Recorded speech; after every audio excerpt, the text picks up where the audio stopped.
Salve pessoal, começando aqui mais um Mentes Temperadas e hoje a gente está indo lá para a Índia, quer dizer, na verdade Nova Zelândia, mas a gente vai conversar com o chefe Guto, o empreendedor que saiu do Brasil há um pouco mais de 20 anos, já passou por Portugal, Bélgica, Holanda.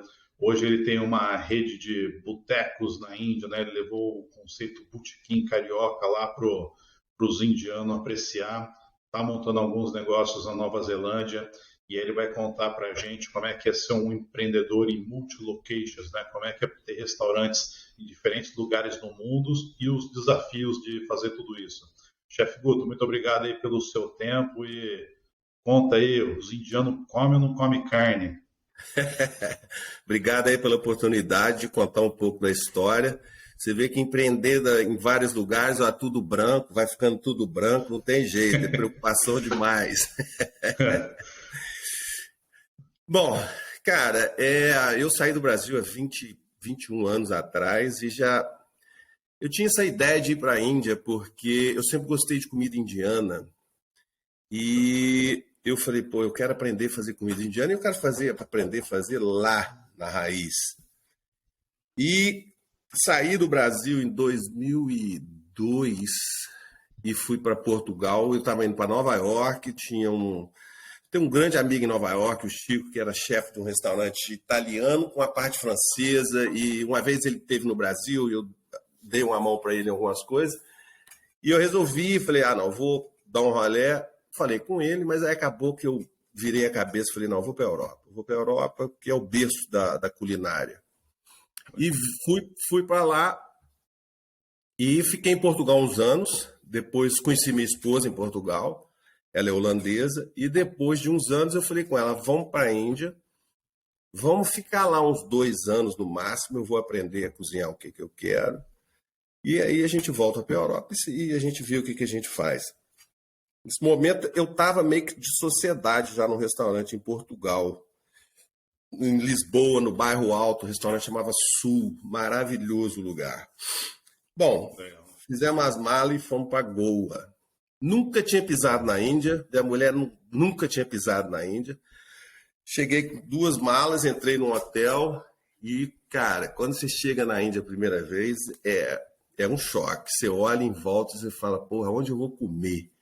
O que eu vou fazer? Cara, um pouco. É um negócio meio. Não é assustador porque a gente vem do Brasil, a pobreza também no Brasil é muito grande, mas é diferente. É diferente, é muita gente, é muito barulho, é muito tudo. E Caramba. Goa é um lugar fantástico. Goa é um lugar sensacional. E, cara, acabou que depois de algumas semanas a gente chegou, a gente ficou no hotel, depois fomos para um resort. Na época estava muito barato lá em Goa. E acabou que eu falei com a minha mulher, vamos tirar um ano. Eu fiquei um ano à toa na Índia. Fiquei o primeiro ano não fazendo nada. A gente ficava na praia, a gente passeou, viajou, conheceu o que tinha que conhecer. Depois de um ano, eu falei com ela, bom, vamos fazer o projeto. Eu comprei um restaurante pequenininho, perto da praia, e contratei uns caras. E, cara, eu falei, eu vou abrir um steakhouse. Goa é um lugar de colonização portuguesa. O português saiu de lá em 1961. É isso que E eu ia eu falei, perguntar. Quando é, você pensou em ir para a Índia, você escolheu o Goa por ter uma conexão com Portugal e talvez o pessoal falar a língua portuguesa não, lá ou por outro quase não motivo? se fala mais português, só um pessoal mais antigo. Eu fui para Goa porque é um lugar mais fácil na Índia, tá? Depois nós vamos chegar, eu fui para Mumbai, eu fui para Pune, fui para Bangalore, aí muda tudo. A gente fala que a Goa é a Europa da Índia. É um lugar muito mais com diferentes culturas, as pessoas são mais abertas, eles estão acostumados com turistas e a maioria é católica, tá? Então já não tem tanto problema da carne igual tem em Mumbai, igual tem em Delhi, por exemplo. Delhi é proibido vender carne de qualquer espécie. Então, em Goa, a gente abriu esse restaurante pequenininho, o pessoal ficou meio cabreiro, porque ninguém nunca chegou e falou, vamos montar uma steakhouse. Todo mundo vende steak, mas é uma coisa meio velada. É igual eu falo assim, o goiês é muito engraçado. Eles têm, vamos supor, rã. As pessoas, é proibido de vender rã. lá nos restaurantes. Mas eles vendem, aí eles botam no cardápio Jumping Chicken. Boa. Essa boa. Jumping Chicken, olha só. Boa. Então, eu montei esse restaurante e a gente, pô, não tinha expectativa nenhuma. Eu queria era pagar minhas contas para ficar lá sem ter gasto nenhum e ter um lugar para me cozinhar com os caras, com os cozinheiros que eu contratei, para me ensinar o que eu queria. Mas, bicho, a gente teve uma muita sorte. Eu conheci de cara um cara que chama Mário Miranda, que é um dos maiores cartunistas da Índia. A gente ficou super amigo. Ele já estava com 80 e fumaça anos, mas era um cara muito, muito influente na Índia. Ele, inclusive, veio ao Brasil na época do Fernando Henrique Cardoso. Ele estava com os irmãos Caruso na recepção do Fernando. Então, conheci essa galera toda e comecei realmente a ficar conhecido. As pessoas começaram a ir no restaurante. E, cara, explodiu. O restaurante explodiu, virou uma loucura. A gente tinha, no começo, acho que 40 lugares. A gente estava um mês de fully book por antecedência. Aí aumentamos para 70 lugares, não adiantou nada, continuou cheio. E nós começamos a ficar. Aí, em 2007, eu falei, vamos embora, chega. Aí voltamos para a Europa. Comprei um restaurante na Bélgica.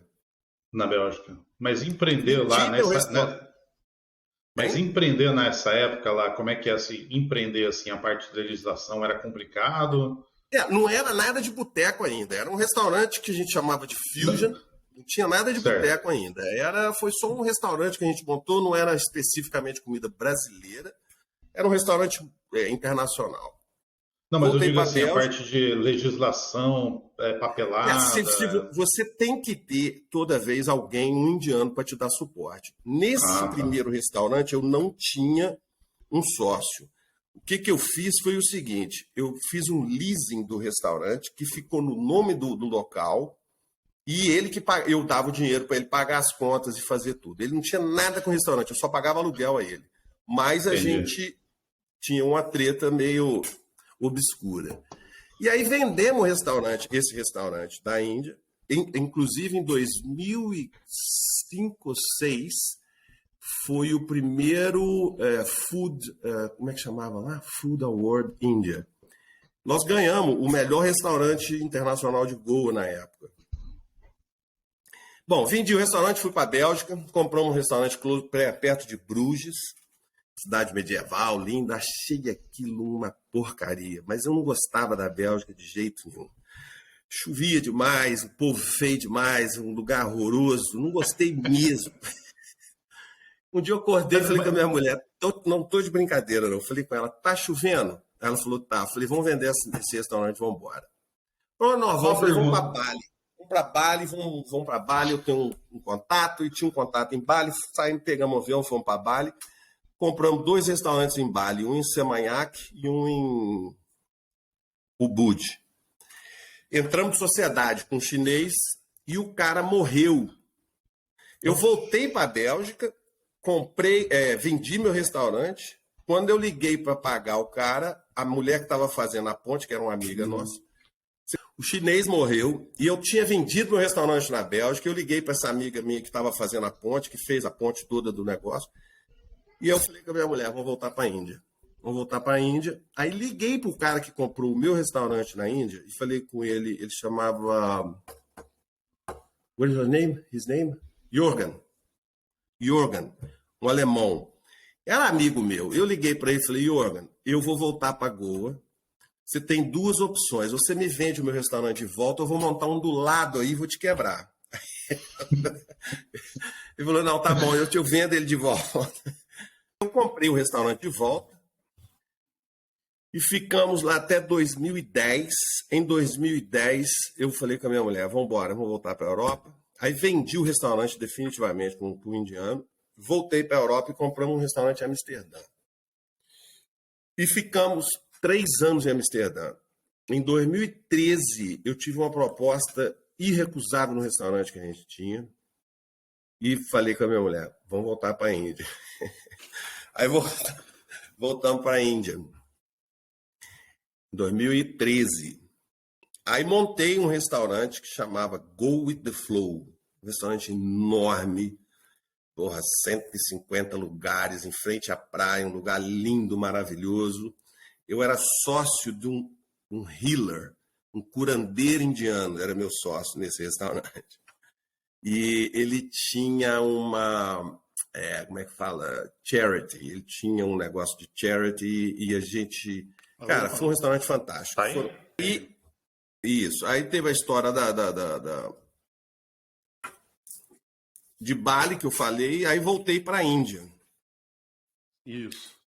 E conheci um cara que era um healer, um curandeiro, que chama Patrick the Healer. Esse cara faz obras de caridade e tal, e aí ele falou, pô, eu tenho um restaurante gigante, eu preciso de alguém para entrar de sócio comigo, porque eu não entendo nada de restaurante, vamos fazer isso junto? Eu falei, vamos. Entrei de sócio com ele, e esse restaurante foi um sucesso, cara. Foram 3 anos de loucura, isso em Goa ainda. E no decorrer desses 3 anos, uma pessoa me procurou um dia no restaurante, que chama Pravish, que é o meu sócio hoje, e esse cara estava morando nos Estados Unidos, e ele trabalhava para a Coca-Cola, e ele era responsável pelo mercado brasileiro. Ele apaixonou em comida brasileira, e ele é que veio com a ideia do boteco. Tá? Aí ele me chegou na minha e falou, pô, me explicou tudo, e falou, eu queria te mostrar o projeto. Aí eu falei, não, mostrar o projeto você pode. E eu tinha, honestamente, uma vida em Goa muito boa. Eu tinha uma casa com piscina, vivia assim, muito tranquilo. E ele me mostrou um projeto maravilhoso, mas eu falei, pô, chique demais, mas eu não quero mexer com isso não. Isso é muita coisa para minha cabeça. Ele falou, não, mas vamos... Aí ele falou, vai lá O primeiro boteco foi em Pune. Aí ele falou, vai lá em Pune. Eu pago tudo, você, pô, te boto no avião, você vai lá, o teu motorista te pega, te leva e tal. Eu falei, então vamos. Fui para Pune, vi o projeto, vi o lugar, lindo, tudo maravilhoso. Voltei para casa, falei com a minha mulher, não vou mexer com isso não. Isso é muito dor de cabeça. E aí foi indo, ele continuou me pressionando, aí ela falou, pô, de alguma forma entra nisso, porque isso vai ser o primeiro restaurante brasileiro da Índia, cara, olha que legal e tal. Aí comecei a pensar, eu falei, tá bom. Aí chamei ele, falei, olha, vamos fazer o seguinte, eu não vou entrar de sócio, mas eu faço o seguinte, eu monto um restaurante para você, eu faço a montagem toda como consultor. Eu treino a cozinha, eu faço tudo, fico aí uns 6 meses. A hora que, porra, o restaurante decolar, é todo seu e eu saio fora. Se você for montar o segundo, eu faço a mesma coisa, você me paga por trabalho. Ele falou, tá bom.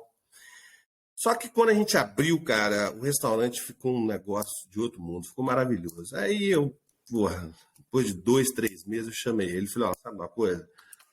Vamos encarar junto. E aí entrei de sócio com ele, e foi o primeiro boteco, realmente. E no começo foi muito complicado, cara, porque eu queria fazer tudo. Eu queria fazer comida de botequim mesmo. Tanto é que a gente serve hoje escondidinho de carne seca, a gente tem linguiça com mandioca, a gente tem torresmo, a gente tem casquinha de siri. A gente serve, assim, coisas... Agora, você imagina, eu na Índia, tentando ensinar indiano a cozinhar essas coisas. Fazer coxinha, fazer... Entendeu? Carne seca.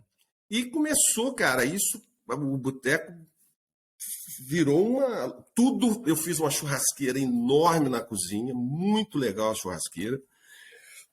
E tudo feito no carvão, steak, carne de porco, cordeiro, frango, tudo feito no carvão, bem brasileiro mesmo. Os brasileiros que iam lá ficavam loucos. Chegava fim de semana, a gente servia feijoada. Então, cara, virou uma loucura o boteco de Pune e a gente partiu para Mumbai. Entramos em Mumbai, montamos um restaurante, um outro boteco muito grande. E estava super bem, aí veio... Isso. Eu comecei em 2016 os botecos. Certo. E aí, em 2020, veio o Covid. Aí o Covid bateu forte, nós tivemos que ficar fechado 1 ano. E eu achei que a gente ia perder tudo. Acabou que a gente teve que entregar Mumbai porque era insustentável. Na época eu estava com 140 empregados e ficou insustentável. Nós entregamos Mumbai porque o preço era absurdo do aluguel. Estava pagando $20 mil de aluguel por mês. Mumbai é caríssimo. 20 E mil de dólares. lá, aí, quando voltou, quando reabriu os restaurantes lá, a gente já estava de olho em Bangalore. Bangalore sempre foi um lugar muito interessante para a gente. E aí pegamos aquela montagem toda que a gente tinha de Mumbai e levamos para Bangalore. Nós não vendemos, a gente entregou o restaurante para o dono. Só que nós Certo. tiramos toda a nossa montagem. A montagem era toda nossa.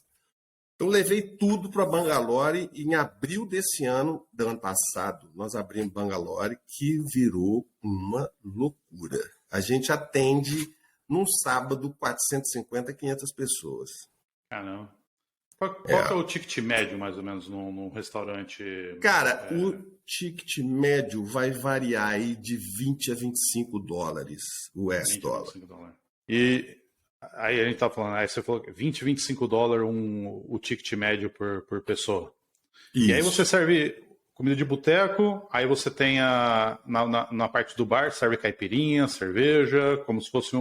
Hoje em dia, por exemplo, a gente serve caipirinha só em Pune, em Bangalore é meio complicado. Na Índia é tudo muito diferente, tudo muito complicado, licença de álcool. A gente tem licença de álcool em Bangalore, mas a gente não conseguiu ainda chegar com cachaça lá, porque eles têm um esquema muito diferente.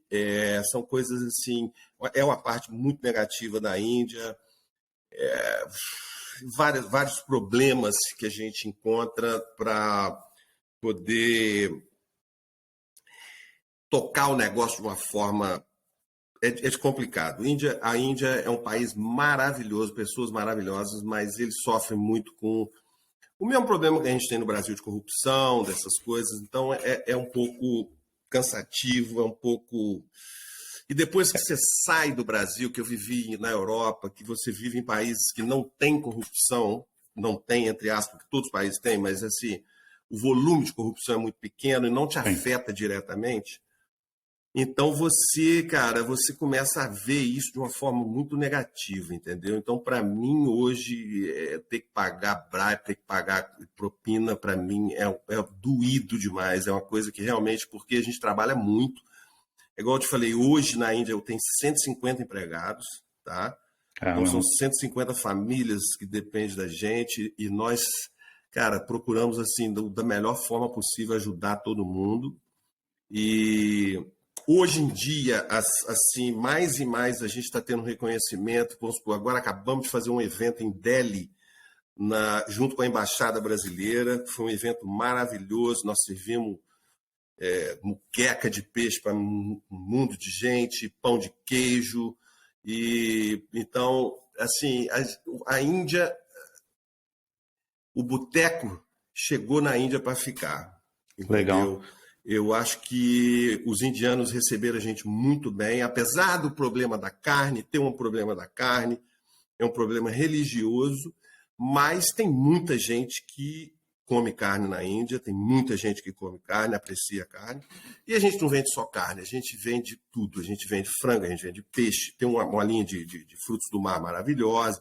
Então, assim, mas as pessoas acham que eles não comem carne, mas eles comem bastante carne. Eu tive a oportunidade de ir algumas vezes, né? Aí uma coisa que um amigo meu me explicou quando eu estava lá é que quando eles não querem comer carne de vaca, eles servem carne de búfalo, né? Exato. Então aí porque daí o búfalo para eles é diferente do boi, né? Do gado, né? Então, assim, o búfalo pode comer e aí é uma alternativa, né? Ele falou até que em muitos lugares onde, por exemplo, tem muçulmano, né? E eles, porque na Índia tem algumas áreas da Índia que tem uma parte muçulmana bem grande. Por isso que eu ia perguntar se em Bangalore não chegava bebida alcoólica, se por acaso era por causa da Não religião chega, a gente muçulmana. vende bebida alcoólica, mas o problema é o seguinte, a cachaça eu tenho que trazer e levar para lá. Entendi. Lembra que a Índia, ela como é que fala? Ela peraí. É um continente. Não, eu digo o seguinte, os estados são independentes, então Sim, para sim. você trazer de um lugar para o outro, você não tem ideia da burocracia. É uma coisa absurdamente cara, muito caro. Eu acho que hoje, só para você ter uma ideia, para você importar vinho, 380% de taxas. Não, é um negócio fenomenal. Um 13. vinho que você compra lá na Holanda, no supermercado, por $5, lá na Índia chega a 40. Entendeu? É um Custo. absurdo. Isso é É um preço de absurdo. custo, né? É, exatamente. Então, Caramba. assim, é caro. Os restaurantes, eu vendo vinho, mas é caro, é muito caro. A garrafa de vinho no restaurante, você vai pagar aí, miseravelmente, você vai pagar aí, sei lá, $30, $40 por uma garrafa de vinho, que normalmente é muito barato. Agora tá Então, pode falar. uma pergunta na parte de higiene, assim, né? Porque eu morei na China há muito tempo, e aí quando eu cheguei na China em 2008, tinha um problema assim, que todo mundo que ia no restaurante, nossa, eles falavam assim, meu, a gente quer ver a cozinha. Então o que a gente fez? Cozinha aberta, para não ter É, problema. Como é que é essa questão na Índia, assim? Porque assim, eu lembro quando eu fui para Calcutá e para Delhi, quando eu cheguei em Calcutá, eu fiquei meio horrorizado. E olha que eu sou um cara tranquilo, assim, eu consigo ver umas sujeirinhas, eu como comida de rua na China, tipo, tranquilo. Eu consigo é, comer pastel do chinês no Brasil sem problema, mas quando eu cheguei lá em Calcutá, eu falei, isso aí tá no outro nível, né? E aí quando eu ia... Aí quando eu chegava nos restaurantes internacionais, eu dava uma cutucada, eu nos hotéis eu dava uma cutucada. Como é que você faz assim para o seu cliente, tanto o brasileiro ou o público internacional, que eles chegam aí, se ele tiver algum questionamento, como é que você faz, como é que você treina, como é que é essa parte? olha, Mumbai a cozinha era aberta, Pune a cozinha completamente aberta, Bangalore a gente não conseguiu fazer uma cozinha aberta porque a gente já pegou um restaurante em funcionamento, então não tinha como. Mas a gente faz questão de levar as pessoas dentro da nossa cozinha, de mostrar o ambiente, como é que é. A gente procura manter uma higiene, uma qualidade dentro da cozinha bem europeia. Por exemplo, todos os restaurantes nós temos máquinas de vácuo, tudo trabalha com data, tudo trabalha com. Não foi fácil, não é fácil manter isso, porque o asiático em geral, eles têm uma visão diferente de higiene da Sim. gente, tá? Vamos botar assim de uma forma carinhosa. Então, são coisas que a gente lutou muito no começo, era inacreditável as coisas que a gente via, mas devagar nós pegamos um grupo e eu tenho, por exemplo, o meu chefe hoje em Bangalore, ele trabalha comigo há 10 anos. Então é um cara, é meu braço direito, esquerdo, as pernas, ele olha tudo para mim lá, na parte de cozinha. O meu outro chefe em Pune, ele está comigo há 8 anos. Então, nos pontos chaves da cozinha, nós temos pessoas que já assimilaram de como gerir o restaurante, como manter a higiene do restaurante. Nós, assim, na Índia tem muito problema, em Goa tinha muito problema de pessoal vai, come, passa mal, fica com diarreia, essas coisas. Nós nunca tivemos problema, a gente mantém uma qualidade de higiene muito alta. Agora, igual você falou, é complicado, é muito complicado. A dificuldade no começo de explicar, comida cai no chão, não pode botar no prato, tem que jogar fora, entendeu? Então são coisas que realmente... Eu vou te contar uma história aqui, cara, que foi uma das coisas que mais me chocou na Índia, que eu e minha mulher, o primeiro restaurante que a gente comprou foi um restaurante muito pequenininho, esse de Goa que eu te falei, o primeiro. Eu cheguei lá no cara, sentamos com ele na mesa, começamos a negociar e tal, aí fiz uma oferta para ele, ele ficou todo feliz, falou, não, beleza, então vamos conversar com o dono do imóvel para fazer um contrato para vocês e tal. Eu falei, maravilha. Aí eu falei com ele, eu tinha acabado de jantar lá, um restaurante que era muito simples, tá?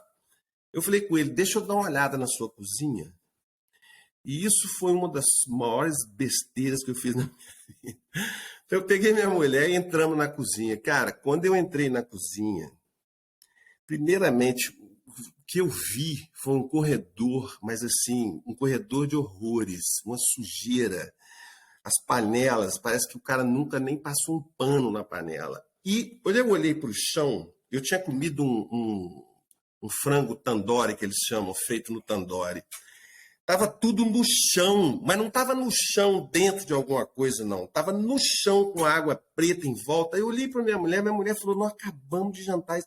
Aí eu falei com o cara, falei, meu irmão, o que é isso aqui? Não vai morrer. Ele falou, não tem lugar de pôr, a gente deixa no cantinho aqui, tá limpinho. Cara, eu só não Eu estava comprando o restaurante do cara e eu falei, eu não vou falar nada que eu vou perder o negócio aqui. Mas foi uma coisa que foi o começo nosso lá, me chocou profundamente, entendeu? Então, os nossos restaurantes, eu boto nas redes sociais, se você olhar lá no meu Instagram, tá sempre, eu boto filmes da cozinha, o pessoal em ação, e a gente tem Eu muito vi bastante orgulho, coisa. a gente tem muito orgulho das cozinhas nossas. Eu vi que o restaurante ganhou vários prêmios também, né? Não só de revista indiana, como de revista que tem valor internacional também, né? Não, nós ganhamos muito prêmio, inclusive nós fomos citados numa revista americana, uma coisa assim que surpreendeu a gente na época. Isso tem uns 2 anos. Então nós temos muito orgulho disso. E agora, finalmente, o governo brasileiro, por intermédio do Ângelo, ele é auxiliar ele é uma coisa na parte da Embaixada Brasileira em Delhi. E, cara, a gente começou a fazer coisas juntos agora e eles estão muito empolgados com a gente, eles estão muito felizes com o que a gente tem feito, divulgando a culinária brasileira. E a gente realmente, a comida é de raiz, é comida realmente. Eu faço vatapá, eu faço. Cara, a gente faz coisas lá realmente muito brasileiras. Os brasileiros vão lá, eles ficam encantados, eles gostam Produto. muito. Eu imagino assim, Hein? carne seca, produtos, assim. Eu imagino que a carne seca você deve de fazer, né? Mas, Eu por faço exemplo, a carne assim, seca lá. A azeite linguiça eu que dendê, faço. farinha. Linguiça eu que faço, carne seca a gente que faz. Praticamente o restaurante é autossuficiente. Eu faço os pães, até um queijinho a gente costuma fazer lá também. Então a gente procura ser autossuficiente para não precisar ficar importando nada, que senão fica tudo muito caro, entendeu? Então a gente Certo. procura estar dentro do mercado, de preço dentro do mercado, porque é um restaurante muito grande e a gente precisa estar cheio, que tem um volume de uma despesa muito alta, entendeu? Então, no momento a gente a gente começou a fazer alguns eventos com a embaixada e realmente estamos indo muito bem. E a comunidade brasileira na Índia, assim? Porque assim, a Índia é um país grande, com uma população muito grande, né? Eu brinco sempre quando o pessoal conversa comigo sobre China, eu falo uma coisa que você tem que entender sobre a China é o seguinte: quando você tem uma cidade pequena, é 5 milhões de pessoas. A Índia também é Exatamente. bem parecido, né? Quando você pega uma cidade É. pequena, uma vila lá, a vila é 1 milhão. Se virar cidade, é 5 milhões para cima, né? E comunidade brasileira, assim, nessas cidades chaves, né? Cidades industriais, cidades que por algum motivo eles têm expatriados, né? A comunidade brasileira é grande? Não é tão grande, não. Por exemplo, em Puna tinha muita gente que trabalhava na Volkswagen. Tá? A Puna é um polo automobilístico muito forte. Tem muito jogador de futebol, na Jogador verdade. de futebol? Muito jogador de futebol. Pessoal de 30 que não explodiu aqui no Brasil, lá no Brasil, e eles vão para a Índia com um salário razoável, o indiano paga muito bem, e eles disputam. Cara, no meu restaurante, o Go with the Flow, em Goa, eu conheci o Zico. O Zico Caramba, foi técnico do time de Goa por 2 temporadas. Léo caramba. Moura. Tinha muito jogador, até os jogadores da Itália estavam lá, o Del Piero. Eu conheci todo mundo, que eles iam direto no meu restaurante. Então, tem a comunidade brasileira, por exemplo, em Mumbai tem o pessoal dessas construtoras de petróleo, das firmas Queiroz Galvão, a diretoria deles, todas iam para o nosso restaurante. A gente tem assim uma comunidade, comparado com o número de habitantes da Índia, muito pequena, muito pequena. Legal. Bangalore, eu conheci alguns jogadores de futebol que jogam em Bangalore, e alguns empresários, sempre tem os empresários brasileiros que trabalham em multinacional, que vão para a Índia, tem ofertas, porque para você sair do Brasil e ir para a Índia, eles pagam muito bem, porque não é todo mundo que quer levar família para morar em Mumbai, morar em Delhi, são cidades super populosas, super poluídas, poluição, assim, uma loucura. E a vida é muito diferente. Agora, não tem uma comunidade, assim, falar que, por exemplo, o meu negócio não representa nem 1% do meu negócio. Certo. Agora, em termos de sabor, assim, né? Por exemplo, a comida indiana ela é muito rica, né? Ela tem muito, né? As masalas são sempre muito cheias de tudo, né? Apesar de usar tofu, alguns legumes ou paneer cheese, mas em termos de sabor é sempre explosão de sabor e muita pimenta. E a comida brasileira, mesmo que seja uma comida muito bem temperada, não tem aquela explosão de sabor igual a dos indianos, né? Ela é muito boa pra gente, os europeus adoram comida brasileira, mas como é que é o indiano comendo comida brasileira? Assim, eu fico imaginando se o indiano pegando uma coxinha, um brigadeiro, pegando lá uma moqueca. Tudo bem que a moqueca é mais ou menos parece um curry, né? Exato. Como é que é para eles assim comer comida brasileira? O que eles falam? Por exemplo, eu tenho franga passarinho no restaurante. O que eu tive Certo. que fazer? Franga passarinho eles acham seco, porque o indiano tem que ter, eles falam gravy, é o Gravy. molho. Então, o que a gente faz? Eu faço o franga passarinho tradicional e mando um pote com molho. Então, eles mergulham aquilo no molho e comem. A coxinha, não. Coxinha é coxinha. Claro que no frango que a gente faz, a gente põe um pouco mais de tempero do que no Brasil. Eu não transformo a comida brasileira em indiana. Eu faço a comida brasileira. Mas aí eu Certo. faço um franguinho um pouco mais picante. Tudo isso a gente dá uma. Cara, é muito assim sutil a forma que a gente faz, porque eu procuro, é o que eu falo com eles, eu procuro apresentar uma comida autêntica. O que Certo. adianta eu vir para cá e falar, vamos comer comida brasileira, você vai comer uma coxinha que está te ardendo no céu da boca, que você não está conseguindo nem comer. Isso não é comida brasileira, tá? Então, Uhum. assim, algumas coisas não dão certo lá, porque eles acham que não tem gosto de nada. Quando tem 2 anos, já bota pimenta na mamadeira, dá para os meninos, porque cresce e já acabou pegando fogo. Então, Eu tenho um assim, amigo de Goa que eu acho muito engraçado isso, né? Às vezes, quando eu conto esse pessoal, o pessoal acha que eu estou inventando. Eu via na casa dele, a esposa dele, a gente almoçando junto, ela ia dar mamar para a menina, a mais nova, e ela literalmente botava o dedinho no molho de pimenta, botava na boca, no bico da mamadeira e dava pro neném. Olha, o que você tá fazendo, né? Ela não, é já para ir acostumando devagarinho. Então ela pega o apimentado, aí toma o leite, né? Toma o suco, o que for que ela estiver tomando. Aí depois no outro dia vai, e aí quando ela estiver já na hora de ir para a mesa para comer com a gente, ela não se espanta. Então a gente já vai educando. exata, já Eu tá. falei, meu Não, Deus. cara, eu via, por exemplo, quando a gente montou o primeiro restaurante, a gente comia com os funcionários na mesa. E eles faziam curries pra gente, aí eu sempre pedia para fazer um pouco de menos. Falava, faz o meu separado de vocês, porque o deles não dá pra gente comer. Eu tenho uns caras do norte da Índia que não tem condição de você comer. E eles comiam curry com uma pimenta atrás da orelha, verde.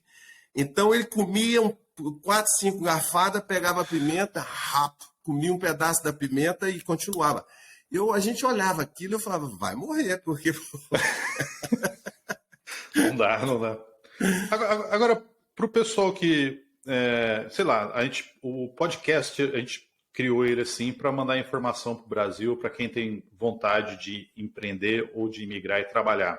Como é que é o mercado de trabalho na hotelaria, na área de restaurante, assim, para expatriado, né? Por exemplo, em Dubai, todo mundo é expatriado na parte de hotelaria aqui, né? Quando você consegue um emprego melhor ou um pior, o salário é bom ou é ruim, dependendo de onde você vai trabalhar. Mas para o expatriado, assim, para o profissional da área de restauração no Brasil, tem oportunidade na Índia no geral, com essa experiência que você tem vivendo aí? cara, na Índia só se você partir para hotéis, tá? Hotel, resort, essas coisas, porque no setor privado é muito complicado, porque o salário da Índia é muito baixo, tá? E eu acho que para o cara ir para a Índia para trabalhar no setor privado, só se ele tiver escorado por um grupo muito grande, que tenha vários restaurantes, e ele vai entrar como um chefe executivo para tomar conta do grupo. Agora, para ele ser chefe num restaurante da Índia, eu acho que a condição é mínima. O salário para um bom chefe na Índia hoje gira em torno de quê? De, sei lá, $1.500, $1.800. É o máximo que você vai conseguir ganhar. Mas para um chefe de E cozinha. É um chefe de cozinha. E agora, num hotel, você já tem um plano de carreira, você já vai ter lugar, você vai ter moradia, você vai ter algumas regalias que te dão essa condição. Não é igual na Europa em geral, porque hoje um chefe na Europa ganha muito bem. Aqui na Nova Zelândia, onde eu estou no momento, e na Austrália, por exemplo, são países que pagam super bem. Aí, Certo. hoje está tendo uma procura de chefe aqui na Nova Zelândia incrível, Eu conversei incrível. com o chefe Weberson, ele trabalha em Hong Kong e ele morou na Nova Zelândia há muito tempo. E ele falou que depois da pandemia, várias empresas estavam ligando para quem já morou na Nova Zelândia se eles teriam interesse de voltar, né? Porque eles já É, conheciam o país e tudo, né?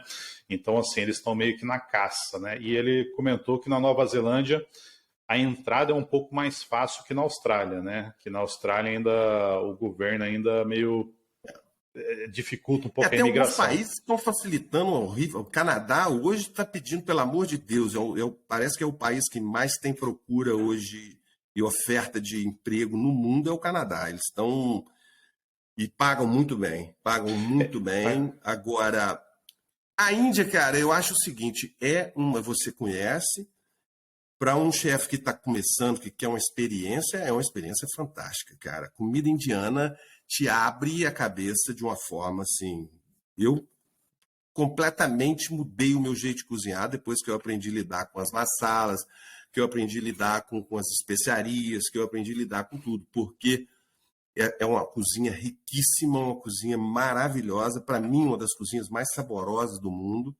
Hoje em dia eu tenho um prazer danado de comer comida indiana, mas dentro da limitação nossa, não é aquela comida deles realmente assim extremamente hot, mas eu acho que o que esses caras fazem em matéria de alimentação é uma coisa fabulosa. Eu acho que eles têm Legal. um nível. Você vê o seguinte: a Índia é o único país do mundo que tem cultura vegetariana, que tem pratos realmente vegetarianos, são pratos tradicionais vegetarianos. Você vê aloo gobi, eu cito assim 10 pratos. Não existe isso em outros lugares, Até entendeu? vegano, né? Assim, eles têm algumas coisas na cultura que é Não, vegano de raiz, né? É um vegano assim, não foi Não, é criado o para ser vegano vegano. que você não sabe como que ele está vivo, porque eles chamam de os Jains. Jain é James. o cara que não come nada. Ele não come nada que nasce debaixo da terra, ele não come nada derivado do leite, ele não come nada de proteína animal, nada, nada, nada. Um dia eu estava num restaurante em Mumbai e o cara chegou e mandou me chamar na cozinha, eu estava num bom humor danado esse dia, aí o o garçom falou, chefe, ele quer falar com você porque ele é Jane. Eu nunca tinha ouvido falar. Eu falei, Jane? Ele falou, eu falei, aí ele chegou, eu falei, deixa eu uma pergunta, o que é Jane? Ah, não, é uma filosofia de vida e tal, de alimentação. E aí ele falou assim, eu não como isso, isso, isso. Cara, ele não come nada. Aí ele falou, o que você pode fazer por mim? Eu falei, olha, rezar, porque a única coisa que eu posso fazer por você é rezar, porque comida você não come nada, não tem como eu fazer nada aqui para você. Eu vou botar meia dúzia de alface com 3 fatias de tomate no prato, vou mandar para você. Entendeu? E esses são assim, o cara chega no restaurante, a gente pede uma batata cozida, entendeu? Caramba. Então, a Índia é campeã dessas coisas. Agora, a Índia tem uma coisa muito engraçada, tem os vegetarianos de fim de semana, tem um vegetariano. Não, cara, é uma loucura o negócio. Vegetariano de fim de semana. Essa é boa também, né? Essa aí é legal. Essa eu gosto. Em casa, em casa com a minha esposa, ela sempre me empurra para a gente ser vegetariano de semana, só comer carne no fim de semana. Eu vou oferecer açaí para ela, vamos trocar. A gente come carne durante a Troca. semana e final de semana a gente Exato, é um faz 5 por 2. 5 por Aqui 2 em é mais casa, fácil do que. aqui em casa é diferente. Aqui é. Agora, para a gente passar a parte da Índia, para a gente depois mudar um pouco para o Gutos Pão de Queijo e depois falar um pouquinho de Nova Zelândia. Quem estiver assistindo aí e falar assim, poxa, eu quero fazer uma pesquisa de mercado para ver se existem oportunidades para abrir outras coisas na Índia, né? Um investimento num restaurante aí de 50, 60 lugares em Mumbai ou em Goa, numa cidade mediana, o cara investe quanto aí para montar um restaurante que não seja um super fine dining, que seja um restaurante casual ou upper casual, o investimento é o que na Índia? Cara, se falar em Goa é completamente diferente, tá? Goa você consegue montar um restaurante com investimento pequeno, em torno de 50, 80, 100 mil dólares. 100 mil dólares. Partiu para Mumbai, Pune, você não monta nada com menos de 200, 300 mil dólares. Nada. As hoje licenças são caríssimas, a licença de álcool é absurdamente cara. O aluguel é sempre caro, e o aluguel é o seguinte: na Índia você tem que dar 1 ano de depósito de aluguel. Então, se o seu aluguel, você imagina, seu aluguel é 5 mil dólares por mês, você tem que dar 60 mil dólares de depósito. Ave Maria. E esse dinheiro pode dar ele como perdido, porque não volta. Entendeu? Então, são coisas assim, bem. Investimento na Índia, em Mumbai. O melhor coisa, se a pessoa realmente tem interesse, porque eu acho que na verdade, cara, é um país fantástico para se investir. Se você pensa em investir na Índia, arruma um parceiro, arruma uma pessoa na Índia, um sócio. Primeiro que você tem que ter, porque tem alguns departamentos que ninguém fala nem inglês. Então você tem que ter um sócio local para poder se comunicar, para poder resolver problema. E você realmente, a Índia é um país que tem uma população gigante e pode trazer muito benefício para o seu negócio. Se você cair no gosto do indiano, você vai estar tranquilo. Agora, sozinho eu acho muito difícil, muito difícil. Agora, se você arrumar um cara, um sócio bom, cara, é um país para investir fantástico. Fantástico. Legal. Tem que estar preparado para uma vida completamente diferente. Sim, tá? Imagino. Não, é assim, quando eu morei na China um tempão, né, e eu sempre chamava o chinês de desorganizado. Às vezes, assim, falava, vocês são muito complicados, tudo aqui é muito complicado. Quando eu fui a primeira vez para Calcutá, e aí eu fiquei lá por 3 semanas, né, dando aula para uma universidade e fazendo uns eventos. E aí eu achava engraçado que, como Calcutá recebe gente de muito lugar, né? E eu falava assim, cara, vocês não conseguem falar o mesmo idioma, né? Porque a Índia tem outro problema, que eles têm muitos dialetos, é igual a China, né? A China... 230 idiomas. O governo na China ele tá puxando para todo mundo falar o mandarim mais o seu dialeto, né? Então todas as regiões da China hoje têm escolas de mandarim, porque até uns anos atrás não tinha escola de mandarim em todas as escolas, né? Pública. E aí eu cheguei lá, os caras falaram para mim, eu não entendo ele, chefe, porque a gente mora em região diferente, ele vem do sul, eu venho do norte, ele não fala hindu, eu não falo o idioma dele, e eu falava, rapaz, aí quando eu voltei para a China, eu falava para a chinesada assim, eu falava, rapaz, vocês estão no topo. Vocês estão bem. Tem uma história rápida, a gente tinha um restaurante lá em Goa, e estava precisando de um lavador de prato, um dia chegou um cara lá e ninguém entendia o que ele falava, nenhum dos meninos. Eu tinha uns 8 ou 10 empregados, e esse cara falava um dialeto que ninguém compreendia. E ele ficou trabalhando para a gente uns meses, e ninguém conseguia comunicar com ele. Aí um dia a gente estava eu botei todo mundo na mesa para jantar, a gente sempre gostou de sentar com eles, de ouvir histórias e tal. E aí eu estava falando alguma coisa de dinheiro. Aí eu falei, money. Aí ele olhou para mim e falou, money? Eu falei, você vê bem, é a única palavra que o miserável entendia. Falou dinheiro na hora, né? Guto, agora fala pra gente, chefe, assim, vamos mudar um pouquinho, vamos lá pra Holanda agora. Você tem uma fábrica de pão de queijo lá, como é que você começou aí? Conta aí um pouco dessa trajetória aí de ter um outro produto que você vende para supermercado, para lojas. Como é que começou isso aí? Em 2018 a gente resolveu voltar para sair da Índia de vez, porque a minha filha estava indo para o científico, no caso, seria o científico aí no Brasil. Minha menina hoje vai fazer 17 anos. E a gente resolveu dar uma passada pela Holanda de volta. Aí voltamos para a Holanda, eu, minha mulher e minha filha, e eu estava muito cansado de restaurante, minha mulher também. E aí ela falou, vamos montar um negócio diferente. E a gente sentado com uma roda de amigos, e um amigo falou comigo, monta uma fábrica de pão de queijo. Eu falei, isso é uma ideia. Na verdade, a gente queria montar uma pão de queijaria, um lugar, uma lanchonete para vender pão de queijo e tal. Mas aí começou a ver essa ideia do pão de queijo e o meu sócio indiano, ele é meu sócio, a gente faz todos os negócios, a gente faz junto. Aí eu liguei para ele e falei, tô com uma ideia aqui, o que você acha? Ele, vamos embora, vamos meter o pau. E abrimos essa fábrica de pão de queijo, Gutos. Ele pediu para botar o meu nome, porque você é brasileiro, você é de Minas Gerais, então tem tudo a ver com pão de queijo. Mas a gente, cara, honestamente, a gente fez uma loucura, porque a gente fez um investimento pesadíssimo, que não era necessário. Compramos maquinário no Brasil, mandamos vir tudo do Brasil, compramos, investimos muito pesado. Demos um azar danado, a gente estava... Abrimos a fábrica, a minha mulher que tocava a fábrica, na verdade, que eu tinha outros negócios no paralelo, e ela...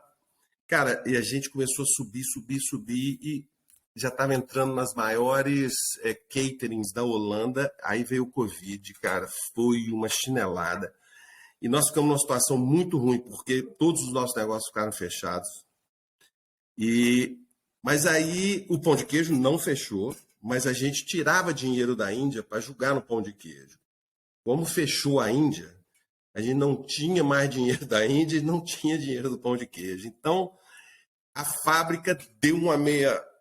Mas aí a gente mudou o foco. Foi aí que a gente começou a partir para supermercado, mercados pequenos, e começou a subir. Passou a pandemia, cara, e hoje a gente está começando realmente... Hoje eu te digo que a gente realmente está começando a crescer. Hoje a gente vende para 6 países da Europa, a gente vende para a França, para Portugal, para Inglaterra, para Itália, para Bélgica e para Holanda, tá? Eu ia perguntar em quantas cidades você estava na Holanda, você já está em vários países. Não, já estamos em vários países da Europa, a gente tem... a venda ainda não é uma venda significativa, são algumas toneladas que a gente vende, mas não é... A nossa capacidade hoje da fábrica é em torno de 60 toneladas mês, tá? E a gente não bateu ainda, a gente está... Eu acho que até o final do ano, princípio do ano que vem, pode ser que a gente bata, a gente está fechando 2 contratos muito grandes agora. Então, ainda... Tapioca para fazer o pão de queijo, você compra do Brasil ou compra do Brasil? Sul da Ásia? A gente compra do Brasil, vem do Brasil de navio, a gente compra container fechado. Porque o queijo, a gente usa o queijo holandês, o Gouda, que é um queijo sensacional, que o nosso pão de queijo é maravilhoso, é maravilhoso. Eu até estava tentando vender para Dubai, para uma firma de catering muito grande em Dubai, eu esqueci o nome, depois eu vou te mandar quando eu lembrar. Tem um grande amigo meu holandês que ele é da parte de operacional dessa firma e a gente já... Vamos ver, pode ser que ainda que o Guto chegue aí do seu lado aí. Legal, vai ser... aqui tem umas empresas que trazem, né, que importam para vender mais no B2C, né? No B2B não tem muita coisa não. Tem uma empresa até que o investidor ele é um libanês casado com uma brasileira e ele traz do Brasil para vender num supermercado online dele. E aí agora abriu uma outra empresa local que eles fazem, mas aí o pão tradicional deles é bom, mas eles focam mais num pão de queijo gourmet. Eles fazem com manjericão, eles fazem com pimenta, eles fazem com gorgonzola e tal, o que é legal, mas o pão de queijo tradicional deles é bonzinho. Mas os que vêm do Brasil são melhores, assim. Mas ainda não tem... Do Brasil não tem nenhuma marca grande, né? É que no meu caso eu faço em casa por conta também, né? Eu não compro fora assim, né? Mas se o senhor chegar aqui, a gente vai provar. Não, tem que provar, porque é bom, é muito bom. Legal. E agora aí na Nova Zelândia, chefe? Conta aí, você está levando um boteco para aí também? Qual que são os projetos da Nova... Qual que é a visão aí? Cara, aqui é uma coisa assim, meio que começar a pensar em diminuir o ritmo. Eu tenho trabalhado nos últimos anos assim, sinceramente, cara, os últimos anos foram bem trabalhosos, não tem nada a reclamar, foram maravilhosos, mas tá na hora de eu começar a reduzir um pouco e eu quero voltar às origens. Então, nós estamos comprando um restaurante aqui, pequeno. A gente consegue atender 70 pessoas num dia. E meu filho é chefe, ele é o chefe desse restaurante que a gente está comprando. Mas não tem nada de boteco. O estilo dele é bem diferenciado, ele faz uma comida internacional muito boa, a gente tem um menu bem reduzido. E agora na Nova Zelândia, eu não quero nada grande, nada.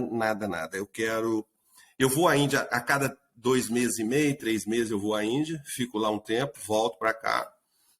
E minha filha está com 16 para 17, fica eu e minha esposa me ajuda a tocar o restaurante. Então, a gente quer voltar às origens. Deixa os troços grandes para lá e deixa os botecos rodando para o lado de lá, os pão de queijo também. A gente está bem assessorado, o pão de queijo está bem, a gente tem uma turma boa trabalhando lá para a gente. Agora é paz. Só para você ter uma ideia, eu moro numa cidade que deve ter 6 mil habitantes. Eu falei o seguinte, 6 mil habitantes era no bloco que eu morava em Mumbai, só num bloco. Isso que eu ia falar.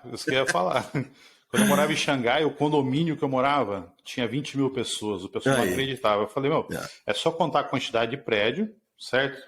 Era imenso o condomínio. E aí você vê quantos apartamentos tem em cada prédio e põe aí 3 pessoas por apartamento. Tinha mais. Mas não, assim, na régua era 20 mil pessoas no condomínio. No Mumbai, você não olha um canto que tem menos de 5 mil pessoas. Qualquer cantinho que você olhar assim lá num barzinho, tem um barzinho, tem 5 mil pessoas ali. Aí o seu filho aí, ele aprendeu a cozinhar contigo aí, foi seguindo você na cozinha, como é que é isso aí? Ele começou, na verdade, ele tinha uns 14, 15 anos, ele ficava na cozinha comigo no Brasil, antes de eu sair do Brasil. E sempre gostou, sempre ficou em volta e aprendia uma coisa, outra, me ajudava.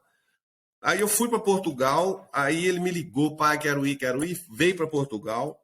Mas aí eu falei com ele, você quer aprender a cozinhar? Eu vou te arrumar um emprego num restaurante comigo, porque eu falei com ele, eu não quero que você copie o que eu faço, eu quero que você ache o seu caminho. Não quero que você seja uma cópia do que eu faço. E arrumei um lugar para ele trabalhar num restaurante muito bom. E ele ficou, cara, ele desenvolveu o trabalho dele, aí ele voltou para o Brasil. E aí eu fui para a Índia na época. Passou um tempo, eu trouxe ele para a Índia. E na época que eu comecei a montar o boteco, eu tinha esse restaurante lá em Goa ainda, o Go with the Flow. Eu botei ele como chefe do Go with the Flow. E ele e minha mulher tocaram o restaurante por um tempo, e eu estava já em Pune. Mas ele não se adaptou na Índia, ele não gostou da Índia, ele é diferente. E ele, depois de 1 ano e meio, falou, pai, eu não aguento isso aqui, eu vou embora. Ele queria ir para a Austrália, ele aplicou para a Austrália e aplicou para a Nova Zelândia, mas ele teve uma oferta muito boa aqui na Nova Zelândia, isso há 7 anos atrás. Ele veio para cá e, cara, ele se deu super bem. Hoje em dia, a culinária, ele cozinha muito bem, ele tem um conhecimento de mercado aqui muito bom, tanto é que agora eu falei com ele, agora eu sou o seu sous-chefe, eu não quero ser chefe. Pô, depois você manda pra gente o Instagram dele, a gente vai deixar aqui no link aqui com o pessoal poder visitar o trabalho dele aí também. Tá, com certeza. Tá. Chefe, eu vou começar a agradecer você aí pelo bate-papo, foi super legal. Eu acho que assim, eu sou botequeiro, né? Eu adoro boteco, eu tive a oportunidade de ser sócio de um boteco na China ainda, e já sigo você no Instagram já há muito tempo. Quando eu comecei o podcast, eu falei, vou ter que chamar ele assim. E aí eu convidei primeiro uns amigos que estão por aqui, depois os outros amigos que estão... Aí eu falei, não, tá faltando aquele cara. Aí comecei a procurar no Instagram, falei, eu tenho que achar. E quando eu achei, você já respondeu de imediato, eu fiquei muito feliz da gente poder bater esse papo aqui. Eu tenho certeza que muita gente lá no Brasil vai poder ver essa história, que vai ficar no YouTube, que vai ficar no Spotify, e vão escutar e vão inspirar muita gente. Porque, assim, empreender no Brasil é difícil, né? E isso a gente conhecendo como é que é a nossa cultura, conhecendo as pessoas.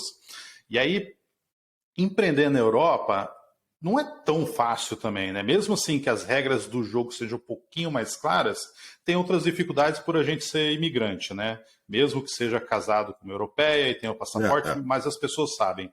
Agora, empreender na Índia, aí eu falo assim, aí o cara tá num outro nível, porque a NASA tem que estudar o cara. Não, tem gente, às vezes eu vou te falar uma coisa, só os últimos comentários aqui também, para quem está começando a trabalhar com cozinha, quem quer empreender, quem quer. Eu acho o seguinte, cara, a experiência de cozinha vale mais do que qualquer escola do mundo. Tá? Você pode ir para o cordon bleu, você pode ir para onde você quiser, mas a experiência em diferentes cozinhas é uma coisa que não tem explicação. Aquele movimento, aquela coisa da culinária diferente, de você estar dentro de uma cozinha com profissionais que realmente sabem o que estão fazendo. E eu acho o seguinte, cara, eu vou te ser honesto e franco. Ninguém, se você confia no seu trabalho, não tenha medo de nada. Você pode sair, você vê, você foi para a China, você foi para Dubai. Cara, a gente faz o que a gente quer. Se você botar na sua cabeça, eu quero chegar ali, cara, luta. É perrengue às vezes? Passa perrengue, mas eu não. Eu sempre falei isso com meus filhos, eu tenho 3 filhos, eu falo, não existe empecilho na vida.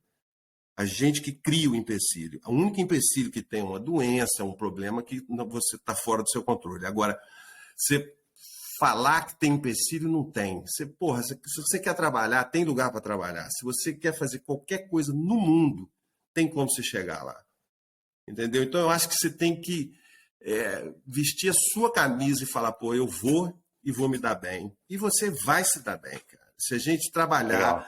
Agora, não é uma jornada fácil. Eu cheguei a trabalhar 16, 17 horas por dia, tá? Em restaurantes meus, para fazer dinheiro, para levantar, para ir embora. Então, é isso que eu estou te falando. Você, quem quer, chega. E não tem país. Não... Cara, eu vivi em, sei lá quantos países agora, 7 países. Não existe ninguém diferente de ninguém. Todo mundo é igual. Em qualquer lugar do mundo que você implementa alguma coisa séria, você é respeitado, as pessoas te olham de uma forma diferente. Então, se você sabe o que você quer, vai à luta. Só isso. Legal. Chefe, então, brigadão, uma boa noite aí, né, que já sei que tá ficando tarde aí, obrigado pelo seu tempo, e quem Valeu. sabe aí daqui a alguns meses aqui a gente consegue fazer um segundo bate-papo com umas histórias Vambora. diferentes. Aí nós vamos falar o que dessa está aí. acontecendo aqui, porque em breve nós estamos assumindo a chave do restaurante agora, e aí em breve nós vamos estar falando novamente. Beleza, sucesso, Um boa prazer, noite meu aí. irmão. Valeu.